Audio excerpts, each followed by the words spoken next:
So Tess Gerritsen is a New York Times bestseller with over 40 million books sold across 40 countries. She's also a medical doctor, the creator of the iconic Rizzoli and Isles characters, and a filmmaker herself. Gary Braver is a best-selling and award-winning author, a renowned professor of English, a physicist, and an avid scuba diver. Tess and Gary recently teamed up to write Choose Me, a fascinating examination of the student-professor relationship gone seriously wrong. Tess and Gary, welcome to Thriller Talk. Thank you. Thank you. So one of the things that really struck me in your book were the literary references. I loved them. I thought they were so enjoyable and well selected. Did you map those out first and build the book around them, or did you seamlessly add them in after the novel was finished?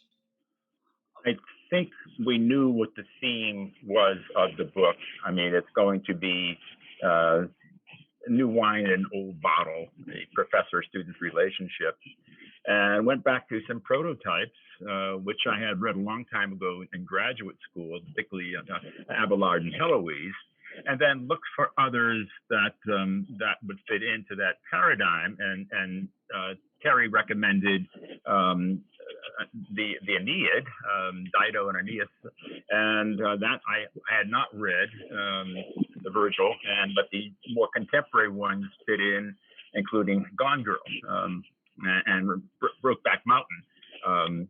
So essentially kind of put together what I imagine a star-crossed lovers seminar would look like, and that became the stage for all this.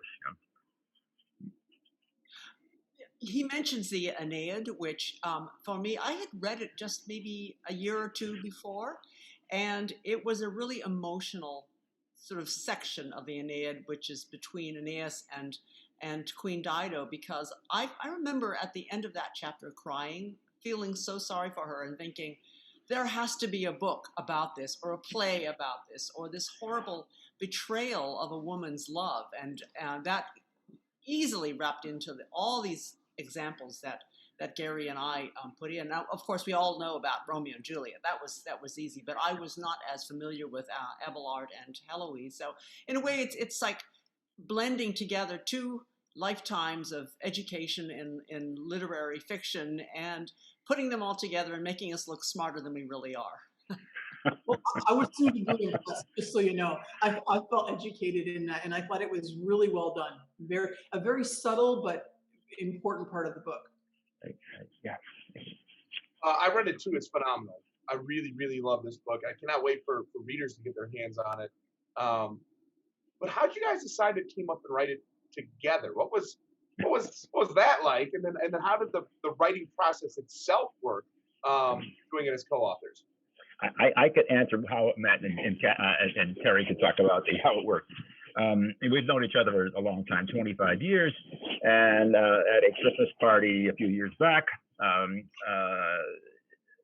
Terry pulled me aside. We were talking about what we were doing, and she said, "Would you like to write a book together?" And I said, "Give me a nanosecond to think this over."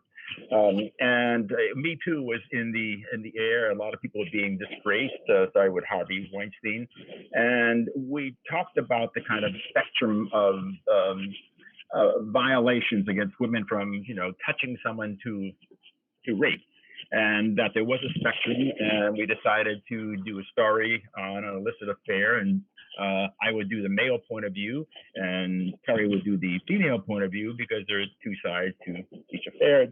And that is how that generated out of a Christmas party. Yes. I always believe that point of view is the story, and depending on who's telling the story, it will be a completely different story. So I wanted to see what the male perspective was. And as Gary mentioned, Me Too was in the news, and a lot of male celebs were in trouble, and I wondered, how do men view it? How would a man view a woman upon the first meeting, and how would that vary depending on the point of view? So it was an education in a lot of ways. We started working out with just writing a chapter. I think Gary might have written the first chapter, and then he would send it to me, and then I would follow up with the female point of view. And over a course of, this was I think it was actually a long collaboration. It might have been a year and a half of us trading Wow. chapters, and not really knowing where the story was going. We just knew that the co-ed would end, well, the female student would end up dead. But how did she get there? And we didn't even know who the bad guy was. I think we figured it out maybe half of the way through the first draft. And then we kibitz about it, you have all these guidelines, make the person who's the villain the least suspicious person in the room, and then throw a lot of red herrings in and a lot of clues to other folks. So it meant like it's kind of manipulation for the reader's point of view. So but we finally decided how this is going to end and who done it. That's fascinating because we've talked to a lot of co-authors now, but I don't think we've talked to anybody that didn't work off of like a hard outline together. No, we actually didn't. We did. See, No. This is the way I normally write. I normally don't work off an outline, and it's a really frustrating way of doing it. And it's even more difficult when you have two heads that might want to go off in different directions. Right. But we pull it all together at the end. Yeah. I mean, actually, at some point, things kind of snapped into place as if they were magnetized because, Terry would say, we need a chapter that he does this in it. Oh, got it. And that went, and then she followed up and eventually came together. But as Terry said, 2/3 way through, we weren't sure how we're going to end it. And there's always a ripple in the pond effect. You have to go back and adjust everything that came before it if you made a change someplace toward the end. So. Well, I think the real challenge was we have this male character who really is the star of the book, who does something quite terrible, betrays his wife, goes against everything that he should be doing as a teacher. How is he going to be? How are we going to make him a good guy? How are we going to punish him in such a way or portray him in such a way in that we will have sympathy for this man who did something really bad? And that was the real challenge of having a character who is multifaceted, who does bad things, and is yet somebody our sympathy is with. That's not easy. It was, and I did not want to make Jack a Lothario. I did not want him to be womanizing and dating his students. So it was a matter of, to make him somewhat sympathetic is to make him feel guilty, contrite, and I wish I hadn't done that kind of thing. And it's a psychodrama. I mean, I guess maybe it's a Stanislavski school of acting. You think of times in your life when you felt guilty about something and blow that up to the circumstances that you created and try to imagine if you were a decent human being, how that would affect you inside, how that make you feel contrite and miserable and, regretful, et cetera, et cetera. So it's a form of acting in your own head.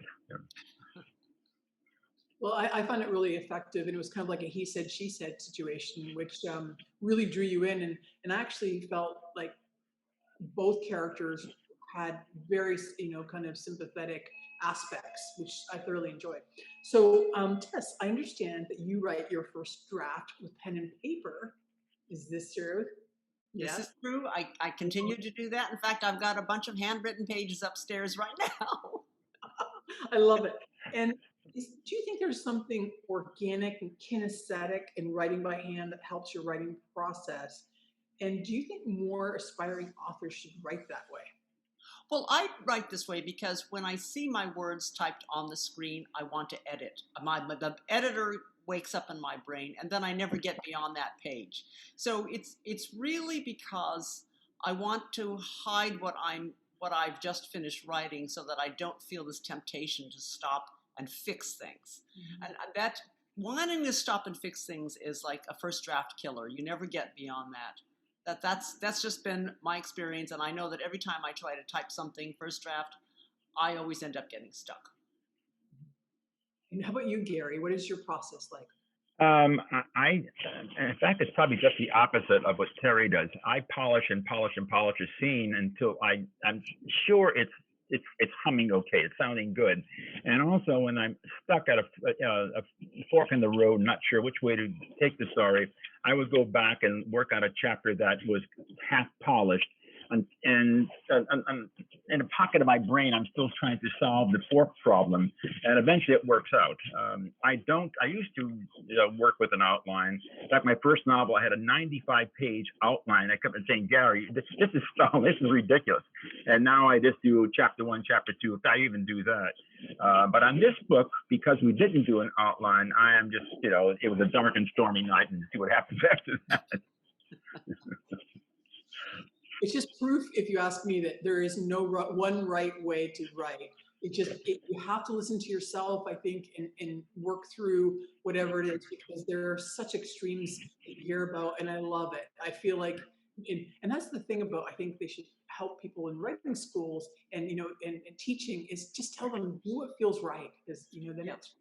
Yeah, I mean, there's so often when I hear advice or I read advice and I think, well, I don't do it that way. There's more than one way, and that's a part of what comes from experience as a writer, is you learn to be comfortable with your process and not have to defend it anymore. Just do it your way. Well, I'm always fascinated by how writers start out their career. There's so many people that I think want to be writers and have story ideas and never actually commit to sit down and doing it. Tess, I read somewhere that you actually first started writing on maternity leave. And so I'm a father of 6, and having seen how hard it can be to adjust to life with a newborn firsthand, that floored me. I was instantly like, whoa, what would make you think that that's the right time to start writing? Well, okay, let's back up. And where was I before I went on maternity leave? I was a medical intern. So I was working like 80, sometimes even 100 hours a week as a medical intern. So really, in comparison, being a young mother was not that big a deal, especially because my first son would sleep. I mean, he slept all the time. He had long 4-hour naps. And I thought, wow, for the first time I have enough free time to try and write a book. So I really, I give a lot of credit to both my sons, who were both extremely good nappers. Yeah, that's not been my experience, by the way. There was not going to be any writing going on with newborns, but I'm really genuinely kind of blown away that that's when it all. Did you want to write for a long time before that? So you knew you wanted to try your hand at writing? Yeah, I knew I was a writer when I was 7 years old. That's when I wrote my first book. And I even bound it together with needle and thread, and it was a biography of my dead cat. So I was already dealing with death and dying back at age 7. It's just that I come from sort of an immigrant family that didn't believe in art as being a way to support yourself, and they wanted me to go into the sciences. I like science anyway, so going to medical school made a lot of sense. I always knew, though, that I was a writer, even all the way through that long 11-year slog of becoming a doctor. Great. So, Gary, you have the most fascinating academic background, moving from perhaps the hardest science, physics, into English and writing. Tess, also, your background's in medicine, as we just discussed. I would like to hear from you both, hearing about, a lot of people tend to be creative or scientific. Both of you are able to cross that barrier and kind of go left and right brain, which I'm very impressed about. And I would love to, hear if any of your science background you feel helped you become the creative writers that you are. I think the background I had in physics came out of the fact that I had a couple of scientist uncles, and I got a scholarship to go to Worcester Tech.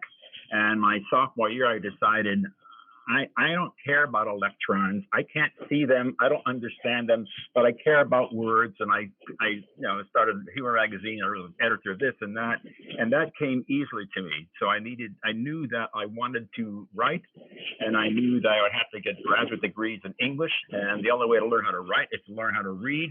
And so when I started teaching college, I realized that I understood how meaning evolved out of a novel.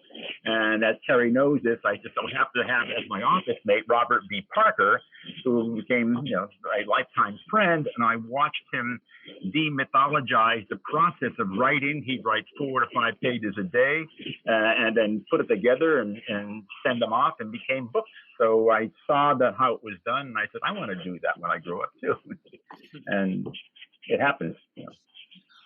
Science for me was more a mine of material than anything. I don't think there's any crossover between being a scientist and being a writer. In fact, I think in a lot of ways, science is a detriment to being a novelist because you have to be logical and fact-based and not emotional. And those are the opposites of what novel writing is all about. The medical background was good for me. It gave me material. It gave me the inner workings of how doctors think. And that became important when I moved into medical thrillers and when I get into the autopsy room in my stories. I agree with that. Having a background in physics, I never regretted. And it allowed me to ask questions of people who were experts to get me from A to B and sound like I understood what they were talking about. And so there was that technical quality. And when you're doing, several of my novels are medical or archaeological thrillers, so I knew the science, and when I didn't know the science, I'd look it up, and I kind of understood the basics. And so the background I had allowed me to figure things out. Also structurally, I mean, science teaches you a structure of how things operate. And so I got a better sense of how to structure a novel. I think Terry probably had the same experience too. Well, so you both have your own super popular best-selling series going, and I wonder what was the likelihood your own characters behind to come together for a project like this? And then from a writing perspective, when you're plotting a story, especially, how is it different planning out a series book versus something that's more of a standalone type thriller like this one? A standalone gives you a lot of freedom because you're not stuck with the backstory that you've established for the last 10 books. So you can start fresh. That's the fun of it. And in terms of creating these particular characters, we had the real challenge of making 2 very unlikable characters or 2 flawed characters be someone that you wanted to read about. What made it easy for me was the detective, the female detective. I felt like she was like an old glove. I felt very comfortable writing about her because in a way she's like Jane Rizzoli, but 20 years from now. So that was there was a difficult character, which was Taryn, and then there was, for me, the comfortable character, which was Frankie. Oh, the character of Jack is a projection of myself who did wrong. And going back to the technical stuff about actually dating a student, in the early days of teaching at Northeastern, it was done. You had professors who did date their students, and 1 or 2 got caught and were fired. And that was before Title IX set in and all the kind of regulations set up by the federal government in compliance. And when that set in about 20 years ago, there was a non-fraternization compliance that you are not supposed to date a student or have a romantic relationship with a student over whom you had supervisory powers or grades or thesis mentoring. And that is hard and fast, and it doesn't happen anymore, at least not for people who are teaching other people or supervisory advising another person on a doctoral thesis. People can still have romantic relationships, but you cannot be related academically in any particular project or class. And so I imagine this guy stepping off the rails and suffering for it. But you're both talented educators. Tess, I know you did a lot of teaching with the late, amazing Michael Palmer, and teaching physicians. And I remember that aspect. And of course, Gary, you work as a professor. What advice would you guys give newer authors about their manuscripts? Because you really have a lot of experience. It depends on what stage of the manuscript they're at. Now, when I taught that course with Michael Palmer, our students were all doctors, and that was a special challenge because these are people who got straight A's all through their lives. They've been there Phi Beta Kappa, and they cannot understand why some pipsqueak editor in New York does not think that they're wonderful. So, in a way, it was kind of like bringing down their ego when we were teaching this course. But I think that what I've learned, and there are two pieces of advice. Number one is I don't stop. And this is not what Gary does. I don't stop to edit until I finish the first draft. I just go from beginning to end, because only when I finish the first draft do I know what my story is really about, and I know who these characters are, and I've come to feel familiar with why they did the things they did. If you were to start revising or fixing your first draft, sometimes you never get beyond that first chapter. And I do know a number of beginning writers who have half-finished books in their drawers because they could not get past the first couple of chapters. So I always tell them, don't look at what you've written, just keep on going, because then you'll know what the story is about when you're finished. The other piece of advice I give is I don't like character sketches before I start writing my book. I want to discover who these people are as I'm writing them, as the page counts are coming. And I like to say that I'm waiting to hear their voice. I want to hear what their voice is saying to me. I want to hear who they are. And you can tell so much when you can imagine a voice. You know whether they're male or female, what their education is, what part of the country they come from, whether they're old or they're young. And that, in a way, is very defining for the story, because a little boy is going to see a murder differently from an old cop. And I love to hear that voice talking to me. I have nothing much to add, but what I tell my students, pretty much what Terry just said, is to read, and to read a lot. Read those you want to emulate. Look at another person's book the way a carpenter looks at a house. Get the angles, how in a compressed span of dialogue you can distinguish one character from the other. The choice of words, the exactitude of what someone is saying, and how not to give bio dumps in the beginning of your story, or just load stuff up with otherwise dull materials.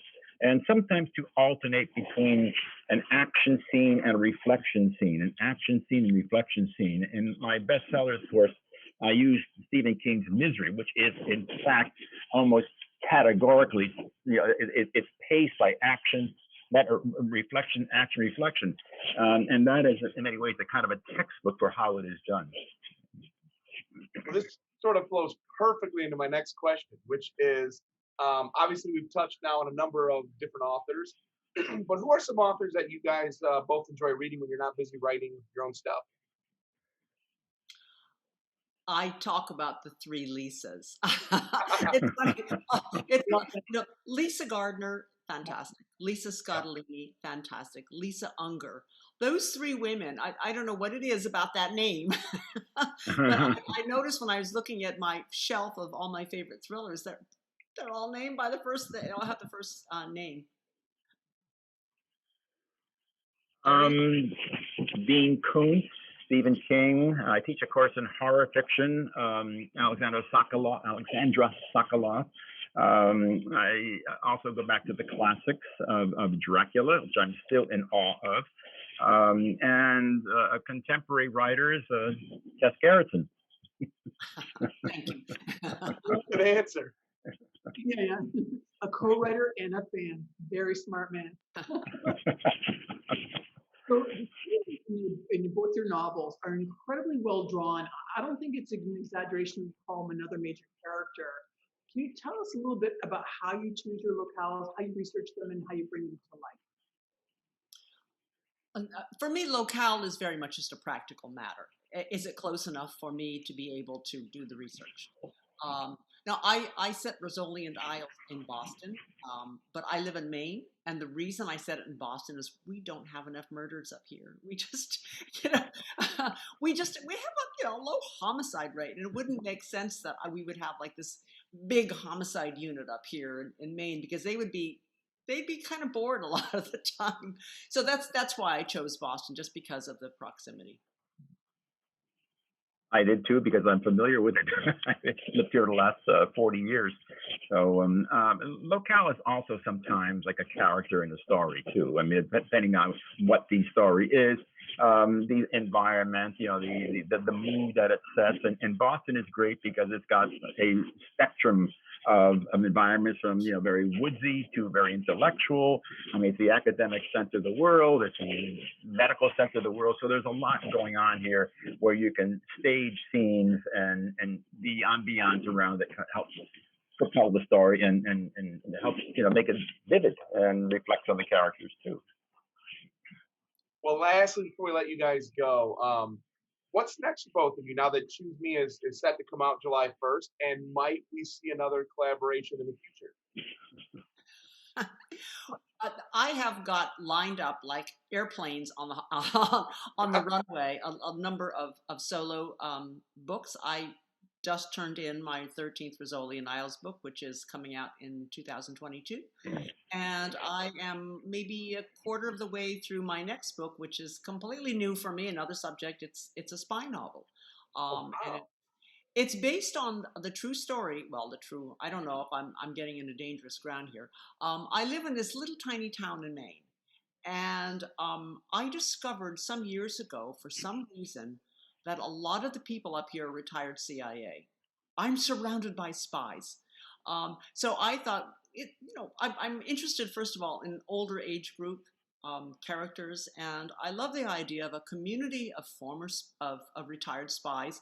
What do they do? Do they have cocktail parties? Do they get together? And what if one of them, a woman, of course, is called back into service and doesn't want to go?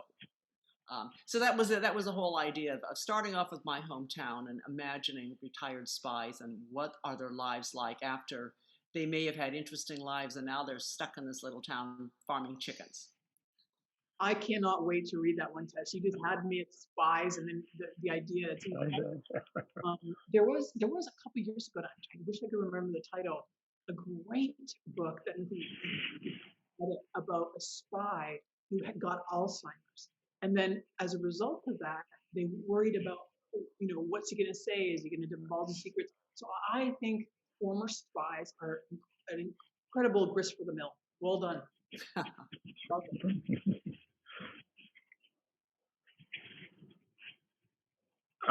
Me, I have two books that are done. One called Served Cold, and the other one is called Primitive. Served Cold is a revenge novel, as its title suggests. And any novelist who ever got a bad review would like this, because a mid-lister, so-called mid-lister mystery novelist has what he thinks is his big breakout book, and he gets savaged by somebody in the New York Times, and he goes after the reviewer. Oh, wow. Well, I speak for, first of all, listen, as a critic, that scares me, but speak good reviews from now on. But as a reader, I think I speak for everyone. We cannot wait for all those new books from you guys. Thank you so much for coming on and joining us for Thriller Talk today. Thank you. Thank you. Thanks for having us. Such a pleasure. Thank you.